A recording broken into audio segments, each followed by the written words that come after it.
大家好啊！咁今集分享一下點樣喺香港咧續領個內地駕駛執照啊，即係印牌。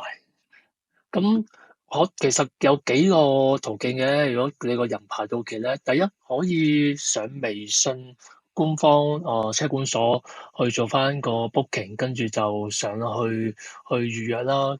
咁第二個方法咧就係揾代辦，代辦咧坊間我都知有嘅。咁工聯會亦都有喎。咁今次我就去試下工聯會啦。咁點解揀工聯會咧？咁起碼我覺得啦，工聯會始終都係一個半官方機構，都同大陸嗰啲政府啊或者市委都有交流嘅，咁會俾我有信心咯。同埋而家最怕你啲資料咧，俾完我都唔知將你啲資料去，如果出面有啲坊間啊有呢個擔心嘅，坊間啲機構唔知咧將你啲資料去到咩地方。咁會信心大好多咯。同埋第二樣嘢就係嗰個收費啦。咁可以睇到原價佢話就係1438就包相片體檢嘅。咁如果工聯會會員價就998，咁我相信998其實你請一日假上去時間都係一個成本。所以我覺得同埋咧啲998佢包埋做證費用嘅，因為大陸嗰邊都會收你做證嗰個費用噶嘛。所以如果我覺得998係比較一個抵嘅價錢去做咯。另外咧，佢預約都好簡單嘅，都係上翻佢嘅工聯會個網啦，揀翻日子。其實基本上你今日約聽日都有位嘅，所以唔需要話微信。我之前我都記得微信其實 booking 咧都幾 full 嘅，或者你唔想 full 嘅就要行遠啲咯，去到龍崗啊、屏山嗰邊咯。咁工聯會雖然得一個中心係辦理呢個續證啦，但係都唔係好山卡啦，都係灣仔嗰邊嘅，咁地點比較方便咯。咁有興趣續證嘅朋友可以上翻工聯會個網啦，咁就揀翻有個預約嗰個欄啦，做翻個預約咯。成個預約過程其實10分鐘內搞掂嘅。咁預約成功啦，佢都會話翻俾你聽預約日期啦、時間啦，同埋有咩要注意咯嘅溫馨提示咯。咁另外佢都會再 WhatsApp 你，再提示翻詳細嘅資料，你要需要帶乜啦，同埋嗰個注意事項嘅。咁其實都好有效率嘅，你基本上預約完跟手再收翻 WhatsApp 確認，都係可能個零鐘嘅事就搞掂啦。溫馨提示，咁預約嗰時咧就唔需要即場俾埋嗰個辦證費用嘅，去到個辦證中心嗰時先要俾嘅。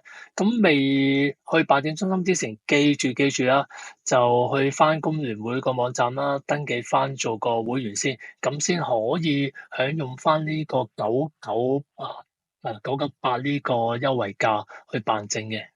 咁加入工聯會嘅會員其實都唔係好貴，只不過年費80蚊，咁計翻條數點都抵過俾1400幾去續證咯。咁而且你 join 咗工聯會嘅會員咧，其實都有啲優惠着數嘅。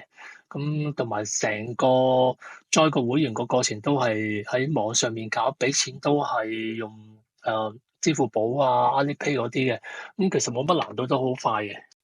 咁到咗你預約嗰日啦，上去櫃位啦，咁就俾翻啲文件佢睇翻啦，跟住跟手。如果你做咗會員咧，佢要你出示翻個會員嘅 QR code，咁先可以用優惠價啦。如果你之前未 join 會員咧，都可以去現場 join 嘅，只不過嘥啲時間啫。咁記住，如果體檢或者有咩因素你自己嘅問題啦，唔成功咧，呢個續辦證嘅費用係唔會退翻嘅。咁其實嗰日啦，咁就去體檢啦，續證填文件咧都好快，大概2個鐘頭內搞晒啦。其實佢體檢咧同大陸一樣，都係驗下眼啊，睇下啲視力有冇問題啊，耳朵啊、聽力啊。咁體檢完之後啦，咁又例行講叫你翻屋企等消息啦。咁又嗰句啦，唔一定成功嘅，不過都好大機會 OK 嘅。咁其實都好快喎。體檢完之後，大概我諗3日4日已經收到佢哋 WhatsApp 可以上去攞證咯，好有效率真係。咁呢個就係個辦證中心個 office 啦。其實都好易揾嘅地址，同埋裡面咧個環境唔錯噶。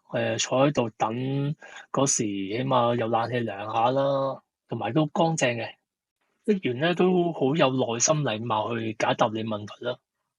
我走嗰時都順手攞翻張2026年嘅年歷卡啦，咁就擺喺公司睇下幾時過年，或者啲大時大節日子啦。另外都攞咗啲單張俾啲有需要朋友參考下。咁原來佢有港車北上代辦服務啦。70歲以下續證同埋70歲以上年檢嘅，因為70歲以上咧，你需要每年年檢體檢先可以去續翻個人牌咯。咁呢一版就係港車北上代辦個流程啦。其實如果怕麻煩，朋友都可以揾工聯會去做嘅，起碼感覺會安全啲咯。最後啦，新舊車牌都喺我手啦，咁舊冇攞翻我走喎，都唔知係咪唔需要咧？咁望翻啦，第一次如果你申領大陸牌咧，第一次啦，一定要去大陸個車管所搞啦，唔可以一經工聯會嘅續牌先可以啦。咁可以望啦，第一次嘅牌咧，只不過俾5年咯。第二次咧就一續做到10年啦。咁我聽聞啦，第三次就係永久嘅。咁當然永久，如果你到咗70歲，亦都要每年去做個體檢先繼續續發俾你啦。咁今次車牌咧都跟埋呢張卡片攝咗落去個黑色皮套度嘅。咁呢個就係深圳交警可能啲有用資訊啦。咁可以有需要去掃碼去關注翻你想知嘅嘢嘅。起碼我肯定呢張卡片應該係真嘅，因為連埋個真嘅人牌寄俾我，有埋交警熱線，咁真係發生有咩意外嘅，都起碼有電話可以打。最後啦，原來工聯會咧喺內地大灣區城市都有個內地諮詢服務中心嘅。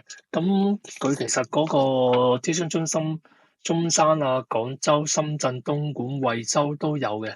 咁基本上1至5都開足時間啦，朝九晚六。咁中心可以為你幫你服務到咩咧？佢話有呢個法律諮詢啦、緊急援助啦、職工支援啦、凝聚港人啦。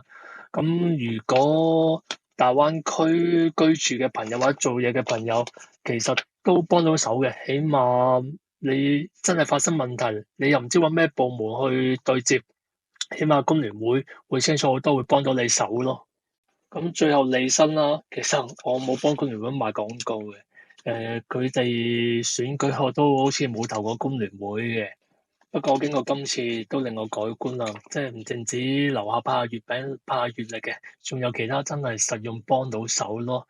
好，今集講到咁多先，下次有乜再分享俾大家，拜拜。